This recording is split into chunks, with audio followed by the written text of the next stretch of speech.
जरा सोचिए, अगर आप रात को श्रीनगर की किसी गली से गुजरे और अचानक आवारा कुत्तों का झुंड आप पर हमला कर दे। ये सिर्फ एक खौफ नहीं बल्कि कश्मीर के लिए बढ़ता हुआ सेफ्टी क्राइसिस है। ऑफिशियल डेटा के मुताबिक जम्मू कश्मीर में स्ट्रे डॉग्स का मसला अब एक सीरियस हेल्थ इमरजेंसी बन चुका है। यहाँ के अर्बन एरियाज में स्ट्रे डॉग्स की तादाद 1.5 लाख से ज्यादा है, जिसमें सिर्फ श्रीनगर में ही 64,000 से ज्यादा आवारा कुत्ते मौजूद हैं। हेल्थ डिपार्टमेंट के डेटा के मुताबिक सिर्फ 2024 और 25 के दरमियान 2,06,000 से ज्यादा डॉग बाइट केसेस रिपोर्ट हुए।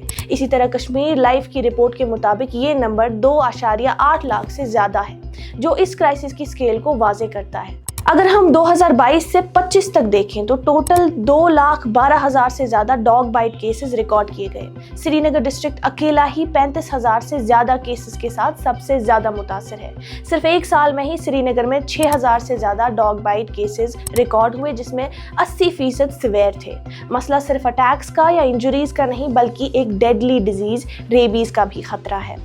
WHO डेटा के मुताबिक दुनिया भर में 99% रेबीज केसेस डॉग बाइट से होते हैं और जब सिम्टम्स शुरू हो जाए तो मोर्टेलिटी रेट 99% से ज्यादा है। इंडिया में हर साल तकरीबन 20,000 लोग रेबीज से मर जाते हैं, जो इस थ्रेट को और भी सीरियस बना देता है। 2025 में सुप्रीम कोर्ट ने स्ट्रे डॉग्स क्राइसिस को देखते हुए एक अहम फैसला दिया था। कोर्ट ने हुक्म दिया था कि स्ट्रे डॉग्स को स्कूल्स, हॉस्पिटल्स और पब्लिक प्लेसेस से हटाकर शेल्टर्स में शिफ्ट किया जाए। इस हुक्म का प्राइमरी फोकस दिल्ली NCR का रीजन था, लेकिन इस फैसले के बाद मुल्क भर में एनिमल लवर्स और NGOs ने सख्त रिएक्शन दिया।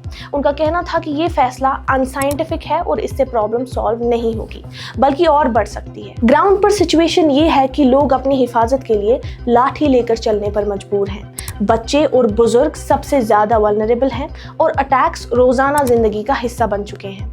गवर्नमेंट ने एनिमल बर्थ कंट्रोल प्रोग्राम के तहत स्टरलाइजेशन और वैक्सीनेशन कैंपेन शुरू किए थे। श्रीनगर में हजारों आवारा कुत्तों को स्टरलाइज और वैक्सीनेट किया गया है, लेकिन हाई रिप्रोडक्शन रेट और इम्प्लीमेंटेशन चैलेंजेस की वजह से प्रॉब्लम अभी भी कंट्रोल में नहीं आई। तो सवाल ये है कि जिम्मेदारी सिर्फ हुकूमत की है या हम सब की भी? हमें समझना होगा कि गार्बेज मैनेजमेंट और पब्लिक अवेयरनेस बहुत ज़रूरी है, क्योंकि स्ट्रे डॉग्स का मसला सिर्फ जानवरों का नहीं, ये इंसानी जिंदगियों का भी सवाल है।